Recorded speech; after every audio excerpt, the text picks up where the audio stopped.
Hello everybody, my name is Shane Rollins, and this is my presentation for social psychology. Today we're going to be talking about the benefits and negative effects of social media for college students' mental health.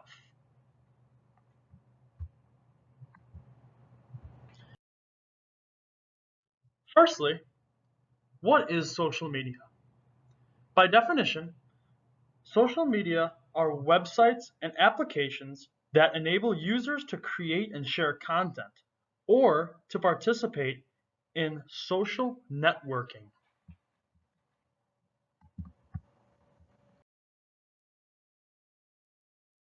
Who uses social media?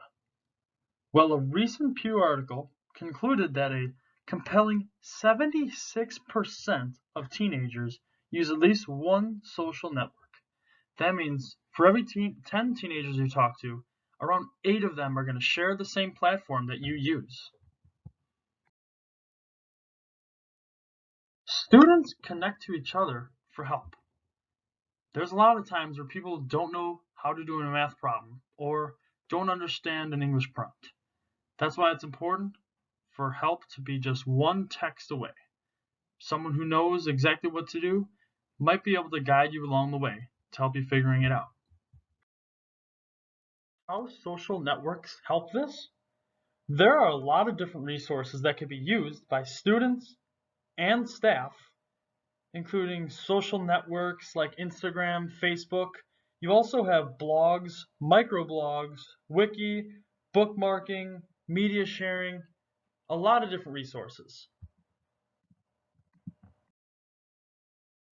Recent studies actually reported that there are multiple benefits to the use of social media by teachers, such as the ability to share the experience, seek information and opinions, and engage with peers and teachers. Students stay connected to their family, which is incredibly important to me personally.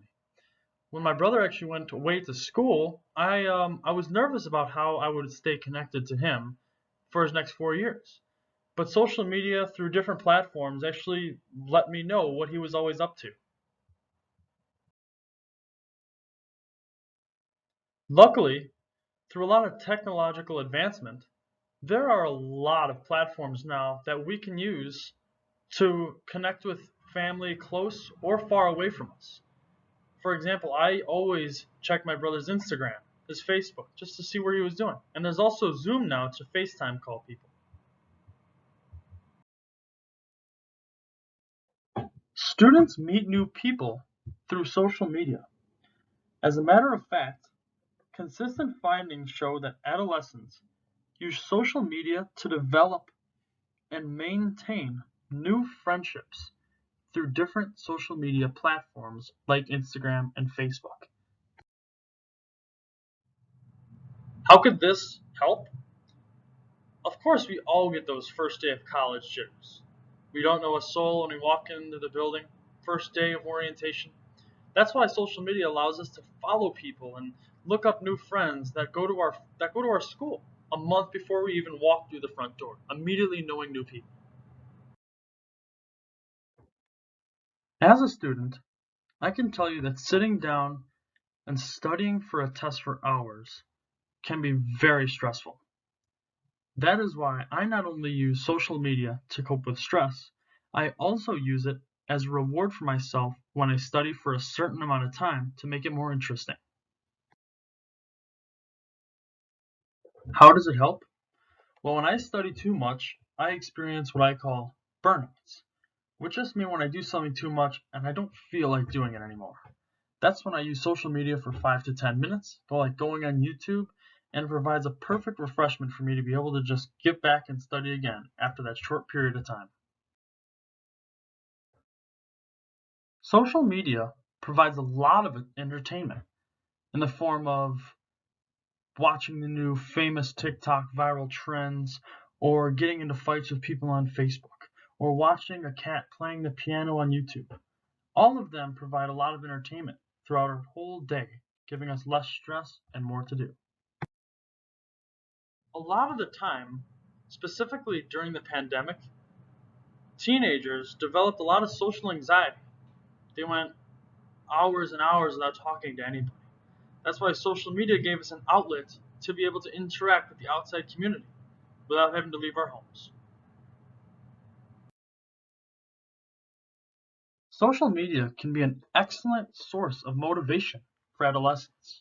As a matter of fact, research confirms that by increasing the likelihood that these kids can find like-minded youths online for social media tools may help them feel less lonely and even more confident.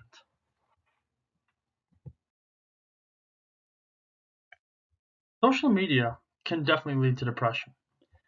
We see a lot of happy, smiling faces on Instagram, and these people's lives look perfect. And we think to ourselves, how come my life can't be that perfect? Leading to ultimate downside of depression and anxiety. Happens all the time. Students' behavior after excessive social media can actually be impacted pretty heavily. For example, most teenagers that use a lot of social media have a hard time keeping eye contact when in face-to-face conversations, resulting in less show of confidence, and it just impacts how they deal with social interactions throughout their daily lives. Because of that, recent studies show that businesses are getting increasingly unsatisfied with the relationship abilities of the new graduates. Unfortunately, this is becoming a bigger problem than ever and continues to get worse.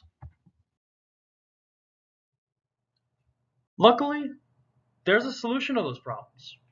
You control your time on social media, and you'll never have to deal with the side effects that come along with staring at your screen for too long. If you use it for only good purposes and to get a couple laughs once in a while, it could be an amazing resource. This paper was very interesting to write because I don't really believe in anything I just said. I'm a strong believer against social media and the side effects it brings. Thank you all very much for listening to my presentation. Hope to hear back from you guys very soon.